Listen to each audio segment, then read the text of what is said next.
पूजा उपासना ध्यान साधना की बात आए तो लोग कहते हैं, अक्सर कहते हैं कि मन नहीं लगता। ये कोई बड़ी बात नहीं है। हम सब आप सब सांसारिक लोग हैं, इसी दुनिया में रहते हैं, तो ये स्वाभाविक है। ये शंका, ये असुविधा, ये द्वंद्व अर्जुन के साथ भी है। अर्जुन भी कहता है भगवान कृष्ण से, इस अपनी शंका प्रकट कर रहा है।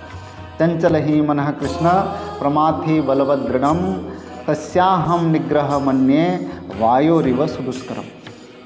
भगवान कृष्ण से कहता है कि हे केशव, ये मन चंचल है, बलवान है, मन इतना दृढ़ है, इसको नियंत्रण में करना, मन को वश में करना, निग्रह करना, इसको वश में करना, ये जैसे हवा को वायु को बांधने के जैसा है। इतना दुष्कर कार्य है, इतना मुश्किल है। ये कौन कह रहा है? भगवान का सखा, भगवान का बंधु, भगवान का रिश्तेदार, नरश्रेष्ठ अर्जुन कह रहा है, जो भगवान का मित्र है, भगवान के साथ हमेशा रहने वाला।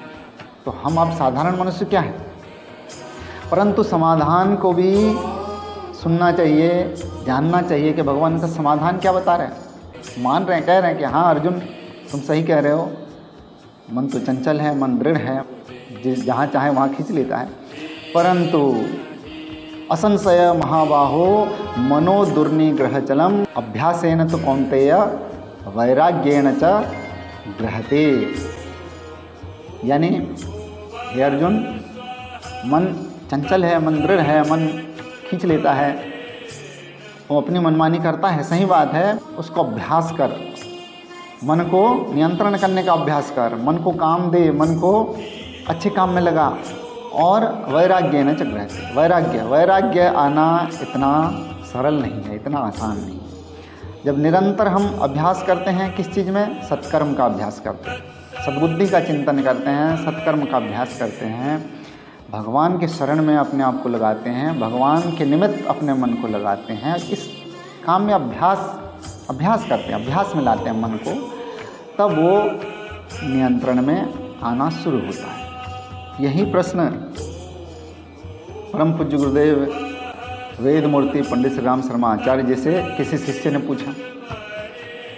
ने कहा, हे गुरुदेव, जप करना चाहते हैं, ध्यान करना चाहते हैं, उपासना तो करना चाहते हैं, परंतु मन नहीं लगता, मन को लगाना, नियंत्रण करना, मन को स्थिर करना कठिन होता है, और करने के लिए कोशिश भी करें, प्रयास भी करें, तो पारिवारिक वातावरण, घर का माहौल, आसपास का माहौल ऐसा है कि हम जब ध्यान कर नहीं पाते। कहीं शोर शराबा, कहीं बर्तन बज रहे हैं, कहीं हो हल्ला चल रहा है, कोई चिल्ला रहा है, और घर भी छोटा है, तो ऐसा वातावरण नहीं है कि हम जब ध्यान उपासना कर पाएँ।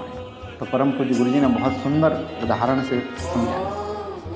बोले, बेटा कोई बात नहीं, तू तो बैठ, तू खाली अपना काम कर, तू इतना कर कि मन लगे चाहे न लगे, तू नियमित समय निकाल करके जब ध्यान उपासना में बैठ, और मन पर छोड़ दे। उनने एक बहुत सुंदर उदाहरण के माध्यम से उनको समझाया। एक सैनिक घोड़े पर बैठा हुआ कहीं जा रहा था, तो उसे प्यास लगी, उसके घोड़े को प्यास लगी। तो घोड़े की प्यास बुझाने के लिए सैनिक घोड़ा को खींच करके ले गया। देखा एक कुआं है, और कुआं के पास किसान खड़ा है, और रहट के माध्यम से उस कुआं से पानी निकाल रहा है। रहट वो होता है जो उपकरण होता है जिससे पानी निकाला जाता है। उसमें कई सारे बाल्टियाँ लगे रहती हैं उसमें, और वो जब पहिया जैसा रहता है, वो पहिया घूमता है तो कुएं के भीतर से वो पानी निकालता है बाहर। सैनिक घोड़े को खींच करके रहट के पास ले जाए, वो घोड़ा वहाँ से और रहट की आवाज़ सुन करके वो पीछे हट जाए, और पानी के पास जाए ही नहीं घोड़ा। तो घोड़े वाले सैनिक ने कहा कि किसान भाई, थोड़ा सा इस रहट को बंद कर दो, ताकि मेरा घोड़ा जो है वो आकर के पानी पी पाए। वो आवाज़ सुन करके जा नहीं रहा। किसान ने समझाया, भाई देखो ऐसा है, अगर ये रहट को ही बंद कर देंगे तो पानी निकलना बंद हो जाएगा, फिर तुम्हारा घोड़ा पानी कैसे पिएगा, पानी तो निकलेगा ही नहीं। अगर घोड़े को पानी पिलाना है तो इसे आवाज़ के साथ पिलाना पड़ेगा। और इस उदाहरण के माध्यम से गुरुजी ने समझाया कि दुनिया बिना कोलाहल के, बिना कोई आवाज़ के, बिना ध्वनि प्रतिध्वनि के दुनिया चलने वाली नहीं। ये दुनिया तो ऐसे ही चलेगी बेटा, तुमको ही उसमें तालमेल बिठाना है, तुमको ही इसमें अपना वातावरण, अपने लिए वातावरण बना करके जैसी भी परिस्थिति है उसमें पत्नी भी काम कर रही है, उसमें बर्तनों की आवाज़, बर्तन भी बज रहे हैं, उसमें बच्चे भी आवाज़ कर रहे हैं, सब अपना अपना काम कर रहे हैं, पर बेटा उसी में तालमेल बना करके, तालमेल बिठा करके, वातावरण बना करके, जैसे भी हो, मन लगे न लगे, परिस्थिति बने न बने, उसमें उपासना का, ध्यान का, साधना के लिए, जप के लिए किसी भी तरह अपने लिए वातावरण बनाओ। ये कहोगे कि कभी मेरे लिए बहुत अच्छा वातावरण होगा, मेरा मन लगेगा तब जाके मैं करूँगा, तो ये कभी इस दुनिया में संभव नहीं होगा।